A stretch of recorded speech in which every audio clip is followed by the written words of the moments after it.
तर ओबीसी आरक्षणच रद्द होऊ शकते. मनोज जरांगेंच्या इशाऱ्यानंतर ओबीसीमध्ये खळबळ. तो छगन भुजबळ जर आमच्या अन्नात माती कालवत असेल, त्यांचा सुद्धा कोणताही अहवाल स्वीकारला नाही.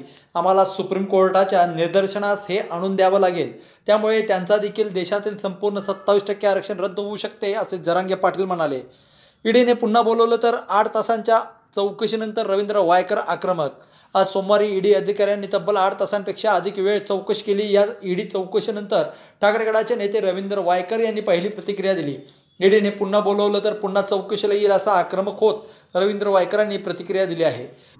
पेगविन सेनेनं त्यापेक्षा आपल्या विजत्या दिव्या खालचा अंधार बघावा, भाजपचा ठाकरेंना खोचक टोला. संजय राऊत आणि पेगविन सेनेचा पायगुण पाहिलात का? जिथे जिथे असतात तिथून लोक तातडीने निघून जातात, असं म्हणत आशिष शेलार यांनी ठाकरेंना टोला लगावला. सध्या महाराष्ट्रामध्ये नोटंकी सुरू. संजय राऊत.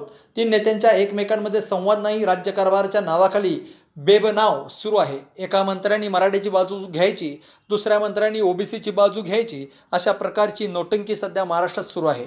आमदार रवींद्र धंगेकर यांच्या विरोधात गुन्हा दाखल.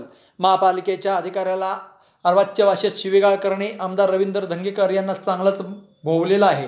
महापालिकेच्या अभियंता संघाच्या निषेधानंतर सोमवारी रात्री धंगेकर यांच्या विरुद्ध चतुर्थशृंगी पोलीस ठाण्यात गुन्हा दाखल करण्यात आलेला आहे. 19 फेब्रुवारीपर्यंत काही बोलणार नाही. आरक्षणाच्या मुद्द्यावरून बच्चू कडू यांची सावध भूमिका. आरक्षणाविरोधात ओबीसी नेते आक्रमक होत आहेत, तर सरकारमधील मराठा नेते या निर्णयाचे स्वागत करताना दिसत आहेत. अशातच आता प्रहारचे नेते बच्चू कडू यांनी मराठा आरक्षणाबाबत 19 फेब्रुवारीपर्यंत काहीच बोलणार नाही असे म्हणत सावध भूमिका घेतलेली आहे.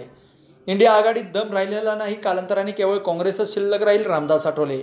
गेल्या लोकसभा निवडणुकीत काँग्रेस 44 जागा मिळालेल्या होत्या. आता आगामी लोकसभा निवडणुकीत काँग्रेसला केवळ 30 जागांवर समाधान मानावे लागेल. एनडीए मोठा विजय साजरा करेल, असा मोठा दावा रामदास आठवले यांनी केलेला आहे. मी शर्वरी. सबस्क्राईब करा 30 जागा न्यूज. शेजारी दिलेलं बेल आयकॉन म्हणजे घंटी दाबा, जेणेकरून तुम्हाला आमच्या साऱ्या अपडेट्स येत